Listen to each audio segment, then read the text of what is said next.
العزت صحیح اور حق و سچ بیان کرنے کی توفیق عطا فرمائے۔ تیسرا پارہ 2 حصوں میں ڈیوائڈ ہے۔ پہلے حصے میں سورۃ بقرہ کا آخری حصہ اور دوسرے حصے میں سورۃ آل عمران۔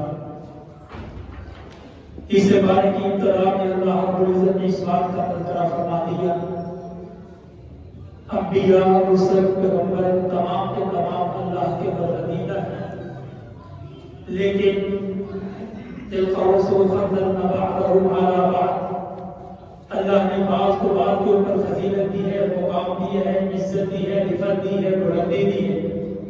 ان میں سب سے اعلیٰ اور ارفع آخر زمان پیغمبر جناب محمد رسول اللہ صلی اللہ علیہ وآلہ وسلم۔ اسی کے اندر تیسرے پارے کی ابتدا میں قرآن مجید فرقان حمید کی سب سے اہم سب سے فضیلت والی آیت مبارکہ جس کو آیت الکرسی کے نام سے یاد کیا جاتا ہے، جس کے اندر اللہ نے اپنے 17 کے قریب صفاتی ناموں کو ذکر کیا، وہ آیت جس کے پڑھنے سے رسول اللہ صلی اللہ علیہ وسلم نے فرمایا اللہ جنت کو واجب کر دیتا ہے، وہ آیت جو پڑھنے کے ساتھ انسان شیطان کے وسوسات سے محفوظ رہتا ہے، وہ آیت الکرسی جس کے پڑھنے سے انسان کا مال جان اولاد حتیٰ کہ اس کے مال و متاع اللہ شیطان سے محفوظ رکھتا ہے۔ آیت الکرسی جس کے بارے میں رسول معظم علیہ السلام نے فرما دیا من قرأ آیت الکرسی فی کل دبر صلاۃ مکتوبہ داخل الجنہ، جو ہر فرض نماز کے بعد آیت الکرسی کی تلاوت کرتا ہے، آیت الکرسی کو مقبول بناتا ہے، داخل الجنہ اللہ اس کو جنت میں داخل کر دے گا۔ دوسری روایت پیارے پیغمبر علیہ السلام نے فرما دیا جو آیت الکرسی کو مقبول بناتا ہے، ہر فرض نماز کے بعد اس کو پڑھتا ہے، اس کے اور جنت کے درمیان صرف ایک چیز حائل ہے، موت جو ہی موت آتی ہے اللہ جنت کے اندر مسکن بنا دیتے ہیں۔ آیت الکرسی فرض نمازوں کے بعد پڑھنا، صبح شام کے اذکار میں پڑھنا، اپنے مال و متاع کی حفاظت کے لیے پڑھنا، رات کو سونے سے قبل پڑھنا، یہ آیت الکرسی کے پڑھنے کے طریقے کار ہے۔ اسی میں اللہ نے اپنی اس بات کا بھی تذکرہ فرما دیا لوگوں یہ مت سمجھیے اسلام جبر سے پھیلا ہے، یہ مت سمجھیے اسلام تلوار کے زور پہ پھیلا ہے، اسلام کسی کے اوپر جبر نہیں کرتا، لا اکراہ فی الدین، اسلام کے اندر جبر نہیں۔ اب یہ بات بھی سمجھنے والی ہے، اس بات کے اوپر بھی غور کرنا چاہیے۔ اب اسی آیت مبارکہ کو لے کے کچھ ملحدین یوں بھی کہتے ہیں کوئی نماز پڑھے یا نہ پڑھے لا اکراہ فی الدین، اسلام میں جبر نہیں، کوئی روزہ رکھے یا نہ رکھے لا اکراہ فی الدین، دین میں جبر نہیں۔ اس کا قدر یہ مطلب نہیں ہے، یہ غلط تفسیر غلط معنی ہے۔ اسلام نے کسی کو زبردستی اسلام کے اندر داخل نہیں کیا، لیکن جو اسلام کے اندر داخل ہوتا ہے، جو اسلام کے اندر داخل ہو جاتا ہے، اسلام زبردستی اس سے نماز کا مطالبہ بھی کرتا ہے، اسلام زبردستی اس سے روزے کا مطالبہ بھی کرتا ہے، زبردستی اس سے زکوٰۃ کا مطالبہ بھی کرتا ہے، زبردستی داخل نہیں کرتا، لیکن جو خود بخود داخل ہوتا ہے اس سے کچھ مطالبات اللہ نے رکھے ہیں۔ اسی صورت میں اللہ نے اپنے 7 بڑے قصوں کا ذکر کیا جن میں سے 5 بڑے اہم ہیں، ان 5 میں سے 3 قصے اللہ نے تیسرے پارے کے اندر بیان فرما دیے۔ جناب ابراہیم خلیل اللہ کا قصہ جو نمرود کے ساتھ ہوا، وہ مکالمہ، وہ بات کہ جب نمرود کے دربار میں کھڑے ہو کے کہا میرا رب تو وہ ہے جو مارتا بھی ہے زندہ بھی کرتا، نمرود نے کہا یہ تو میں بھی کر سکتا ہوں۔ میرے رب نے خلیل اللہ کو وہ فہم و فراست دی، وہ جذبہ دیا، وہ زبان کو کلمہ دیا کہ جناب ابراہیم کی زبان سے الفاظ نکلے تو کیا نکلے، کہا میرا رب تو وہ ہے جو مشرق سے سورج کو نکالتا ہے مغرب میں غروب کرتا ہے، اگر تو رب ہے آج مغرب سے نکال دے وہ خاموش تھا، خاموش رہ گیا۔ اللہ نے زبان کے اوپر مہر کر دی ہے، اللہ نے اس بات کو بھی واضح کر دیا۔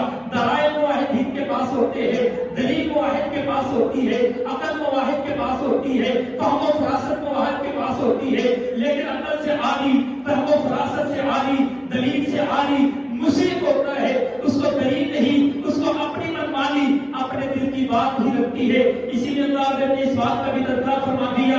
سیدنا عزیر علیہ السلام جب بستی کے پاس سے گزرے اور کہا اللہ تو زندہ کیسے کرے گا، اللہ نے پھر سنا دیا، پھر اٹھا دیا اور بتا دیا کہ میں زندہ بھی کرنے کے اوپر قادر ہوں، مارنے کے اوپر قادر ہوں۔ اسی لیے اللہ نے اس بات کا بھی ذکر فرما دیا جب خلیل اللہ اپنے رب سے سوال کیا اللہ مجھے ایمان تو ہے، میرا دل تو مانتا ہے، اللہ تو ہی قدرت رکھتا ہے، اللہ تو مارے گا بھی زندہ بھی کرے گا، لیکن اللہ دل کے اطمینان کے لیے میں دیکھنا چاہتا ہوں۔ میرے رب نے 4 پرندوں کا حکم دیا، چاروں کے اندر سے اللہ نے ان کو ذبح کر کے ایک جگہ پہ گوشت رکھنے کا حکم دیا، پھر آوازیں دیتے رہے اور آنکھوں کے سامنے زندہ کر کے اپنے خلیل کو یہ بات بھی بتا دی، اور اسی کے اندر اللہ نے اس بات کا بھی ذکر فرما دیا لوگوں مال و متا اللہ دیتا ہے، زندگیوں کے اندر برکت رب دیتا ہے، اگر مال و متا مل جائے لیکن ایک قاعدہ قانون ہے، اللہ کا حکم ہے، اللہ زبردستی بھی کہتا ہے، اللہ لا الہ فی الدین زبردستی داخل نہیں کرتا، لیکن داخل ہونے کے بعد تمہارے اوپر پابندیوں کو عائد کیا جاتا ہے۔ ان پابندیوں میں سے ایک پابندی یہ بھی ہے یا ایھا الذین آمنوا انفقوا مما رزقناکم، جو رزق ہم نے تم کو دیا ہے، رزق ہم نے دیا ہے، اللہ فرماتے ہیں رزق مال دولت ہماری طرف سے آیا ہے، اس کو خرچ کرنا تمہارے اوپر ضروری ہے، اس کو خرچ کرنا تمہارے لیے لازمی ہے، تمہارے لیے مسلک بنا دیے گئے، تمہارے لیے طریقے بتا دیے گئے۔ آج ہمیں اپنی اولاد کا فکر ہے، آج ہمیں اپنی نسلوں کا فکر ہے، آج ہمیں اپنے بیٹوں کا فکر ہے، اپنے کاروبار کا فکر ہے، بچوں کی تعلیم کا فکر ہے، اپنے گھر کے بجلی کے بلوں کا فکر ہے، اپنے گھر کے راشن کا فکر ہے۔ وہی تمہارے لیے وہی میرے لیے یہ بات بھی ضروری ہے، یہ لمحہ فکریہ بھی ہے، جہاں نماز پڑھتے ہیں، جہاں ہم نماز قیام کرتے ہیں، وہ مسجد ہے، وہ مدارس، وہ بھی میرے اور آپ کے ذمہ ہے۔ اپنے مال میں سے یہاں پہ صدقہ و خیرات کرنا میرے اور آپ کے لیے ضروری ہے۔ آئیے یہ بات اپنے ذہن میں بٹھا لیجئے اور ایک قاعدہ اور قانون اپنے اندر یہ بات سلب کر لیجئے، اپنے مال میں سے اللہ کے راستے میں خرچ کرنے کے لیے اپنے بجٹ میں سے ایک ایسا بجٹ منتخب کیجئے کہ یومیہ اللہ کے راستے کے اندر صدقہ کرے۔ میرے رب کو مال کی میں سے بڑے بڑے مال کی ضرورت نہیں ہے، میرے رب کو لاکھوں اور ہزاروں کی ضرورت نہیں ہے، اور یہ مال بھی اللہ کی قسم اللہ تک پہنچنے والا نہیں ہے۔ اللہ کو میرے تیرے پیسوں کی ضرورت نہیں ہے، اللہ کو میرے تیری قربانی کی ضرورت نہیں ہے، اللہ کو میرے تیرے بکروں کی ضرورت نہیں ہے، بلکہ اللہ نے فرما دیا لَن يَنَالَ اللَّهَ لُحُومُهَا وَلَا دِمَاؤُهَا وَلَكِن يَنَالُهُ التَّقْوَىٰ مِنكُمْ۔ اور گوشت بھی تم کھاتے ہو اور کھانے بھی تمہارے ہاں ہے، خون بھی تمہارا ہے، مجھے تو تمہارے دلوں کا تقویٰ چاہیے۔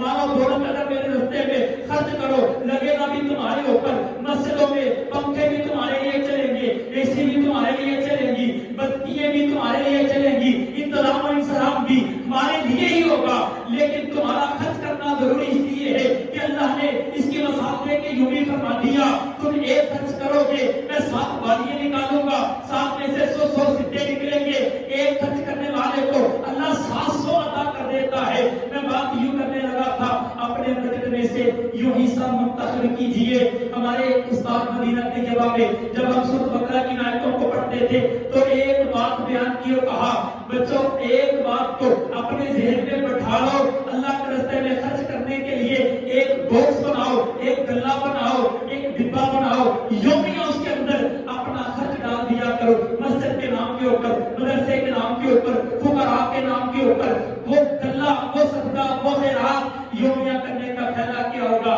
سب سے پہلا فائدہ 1 روپیہ کرو، 2 روپے کرو، 10 روپے کرو، 100 روپیہ کرو، لیکن اپنی طاقت کے مطابق کرتے رہو، یومیہ کرو۔ فائدہ کیا ہے؟ سب سے پہلا فائدہ رسول اللہ صلی اللہ علیہ وسلم کی سیدہ، رسول اللہ صلی اللہ علیہ وسلم کی محبوبہ عفیفہ کائنات سیدہ عائشہ رضی اللہ تعالی عنہا فرماتی ہے رسول اللہ صلی اللہ علیہ وآلہ وسلم نے فرمایا احب الاعمال الی اللہ ادومها وان قل، میرے رب کو وہ عمل بڑا پسند ہے جو ہمیشہ سے کیا جائے، اگرچہ تھوڑا ہی کیوں نہ ہو، اگرچہ روپیہ کیوں نہ ہو، اگرچہ 2 روپے کیوں نہ ہو، اگرچہ 10 روپے کیوں نہ ہو۔ پہلا فائدہ اللہ کا پسندیدہ عمل۔ دوسرا فائدہ یومیہ صدقہ کرنے کا۔ اللہ کے روزانہ فرشتے آسمان دنیا میں آتے اعلان کرتے ہیں اللہ جو تیرے راستے میں خرچ کرتا ہے اللہ اس کو عطا کر، اللہ جو خرچ نہیں کرتا اس کے مال کو روک لے۔ ان فرشتوں کی دعاؤں کا مستحق بن جاؤ گے، ان فرشتوں کی دعاؤں کا مستحق بننے کے لیے یومیہ صدقہ کرتے رہے، یومیہ خرچ کرتے رہے، اپنے گھلے بنا کر کے بچوں کو عادت بنائے۔ اللہ رب نے اس کے اندر اس بات کا بھی ذکر فرما دیا، ساتھ ہی یہ اللہ کے راستے میں خرچ کرنا بھی ہو، یہ مت سمجھے میں نے لاکھوں خرچ کر دیے ہیں اب میری ملکیت ہے، میں نے کروڑوں خرچ کر دیے ہیں اب میری چدراہٹ ہے، اب میری ملکیت کے ساتھ یہ کام ہوگا۔ اللہ فرماتے ہیں اپنے صدقات کو کبھی ضائع نہ کرنا، اتنا فضیلت والا اہمیت والی شان والی یہ دیکھی ہے کہ بنی اسرائیل کی ایک روایت اپنے ذہن نشین فرما لے. ایک دن حضرت موسیٰ کلیم اللہ کے پاس تفسیر موحد الرحمان کے اندر بھی تفسیر ابن کثیر کے اندر بھی ایک سند کے ساتھ اس کو ذکر کیا گیا ہے. ایک بنی اسرائیل کے لوگ مل کر کے جناب موسیٰ علیہ السلام کے پاس آئے, آ کے کہا فلاں بن فلاں سے پورا علاقہ تنگ ہے, پریشان ہے, اس کی شرارتوں سے, اس کی اذیتوں کے, اس کی پریشانیوں سے سارے لوگ پریشان ہیں. آج رب سے دعا کر دے اللہ اس سے جان چھڑا دے. حضرت موسیٰ نے ہاتھ اٹھائے, اللہ سے دعا کی, اللہ قرآن پڑھایا, اللہ آج لکڑیں اکٹھی کرنے جائے تو واپس نہ آئے. اللہ حضرت نے کہا کہ آج یہ واپس نہیں آئے گا. جناب حضرت موسیٰ علیہ السلام نے قوم کو خوشخبری سنا دی, آج جان چھوڑنے والی ہے, یہ لکڑہارا لکڑیں اکٹھی کرنے جائے گا, واپس نہیں آئے گا. قوم بڑی خوش ہے. شام ہوئی, دیکھا کہ لکڑہارا سر پہ لکڑیاں اٹھائے ہوئے بستی کے اندر داخل ہو رہا ہے. قوم کے لوگ جوڑے ہوئے آئے, موسیٰ آپ تو رب سے کلام کرتے ہو, رب جھوٹ بولنے والا نہیں ہے, نبی جھوٹ نہیں بولتا. جناب موسیٰ بھی پریشان ہوئے, اپنے رب سے ہم کلام ہوئے, کہا اللہ تیرا تو وعدہ تھا آج یہ واپس آنے والا نہیں ہے. اللہ لکڑیں اٹھائے, آج جنگل سے بستی کی طرف, اللہ جنگل سے علاقے کی طرف, اللہ جنگل سے محلے کی طرف, شہر کے اندر داخل ہو رہا ہے. میرے رب نے کہا موسیٰ اس کی لکڑیوں کو کھولا جائے, دیکھا جائے. اس کی موت کا سبب ایک انسان اس کی لکڑیوں کے اندر موجود تھا, لیکن آج اس کا ایک عمل, آج اس کی ایک نیکی اس کو موت سے بچا گئی ہے. صدقہ ایک ایسا عمل ہے اللہ کی قسم جو پوری موت سے بچاتا ہے. صدقہ ایسا عمل ہے جو بیماریوں سے بچاتا ہے. صدقہ ایسا عمل ہے جو مال کو بڑھاتا ہے. صدقہ ایسا عمل ہے جو انسان کے دل کا سکون ہے. صدقہ ایسا عمل ہے جو انسان کی موذی بیماریوں سے نجات کا ذریعہ بنتا ہے, جو انسان کی قبر میں, انسان کے حشر میں اس کا ساتھ دیتا ہے, جنت میں جانے تک صدقہ اس کے ساتھ رہتا ہے. صدقہ ایسی عبادت ہے. حضرت موسیٰ علیہ السلام نے پوچھا اور کون سا عمل کیا ہے, ہمیں بھی بتا کہ پوری موت سے آج رب نے بچا لیا. تین رہتے, تینوں میں آپ کی گوشت کر دیتا ہوں. تین باتوں کے الفاظ, میرے پاس دو روٹیاں تھی, ایک میں نے رب کے راستے میں صدقہ کر دی. میرے پاس دو رومالے تھے, میرے پاس دو لقمے تھے, ایک لقمہ میں نے صدقہ کر دیا, ایک لقمہ میں نے کھا لیا. اللہ نے ایک لقمے, ایک روٹی کی وجہ سے اللہ نے اس کی بری موت سے محفوظ فرما دیا. اسی کے اندر اللہ نے اس بات کا بھی بیان فرما دیا کہ قرض دینا کتنی بڑی عبادت ہے اور سود کتنی بڑی لعنت ہے. سود اللہ سے جنگ ہے, سود اللہ کے خلاف اعلان بغاوت ہے, اللہ کے خلاف اعلان جہاد, اعلان بغاوت اور اعلان جنگ ہے. حتیٰ کہ سود کے 70 درجے کر لیے جائے, سب سے آخری درجہ جو گناہ کا ہے وہ یوں ہے جیسے اپنی ماں سے بدکاری کرے. سود اتنی بڑی لعنت ہے, اتنی بڑی تباہکاری ہے, اتنی بڑی بری عبادت ہے. حتیٰ کہ سود کرنے والا کبھی جو ہے وہ خوشحال نہیں رہ سکتا, تباہ و برباد ہوتے ہیں. سود کرنے والے ذلیل و رسوا ہوتے ہیں. سود کرنے والے آج معیشت کو تباہ کرنے کے لیے سود کا سہارا لینے کی بجائے اگر قرض کا سہارا لیا جائے, اللہ کی قسم رسول اللہ صلی اللہ علیہ وسلم کا وہ فرمان ذہن نشین فرما لے, جو اللہ کی رضا کے لیے کسی کو قرض دیتا ہے زومیہ قرض کے برابر اللہ صدقے کا اجر عطا فرماتے ہیں. اسی سورت کی آخری آیتیں جن کے بارے میں پیارے پیغمبر علیہ السلام نے فرما دیا یہ سورت نور ہے, لیکن یہ دو آیتیں باعث سعادت ہے, یہ دو آیتیں باعث کمال ہے, یہ دو آیتیں باعث شرف ہے, یہ دو آیتیں خزینہ ہے, یہ دو آیتیں مال و متاع ہے, یہ دو آیتیں انسان کا سکون ہے, یہ دو آیتیں انسان کے مال کے اندر برکت کا باعث ہے, یہ دو آیتیں انسان کے اعمال کے اندر, انسان کی نیکیوں کے اندر پہاڑوں کی باعث ہے.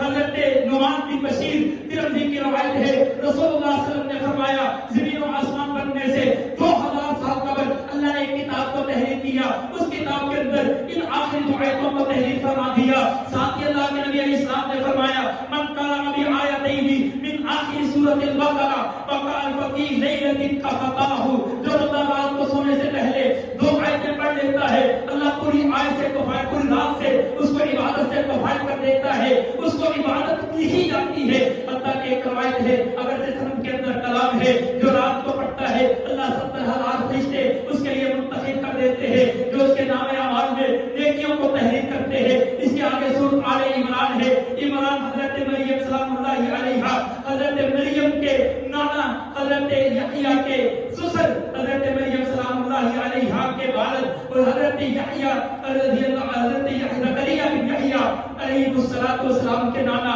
حضرت عیسیٰ کے نانا حضرت عمران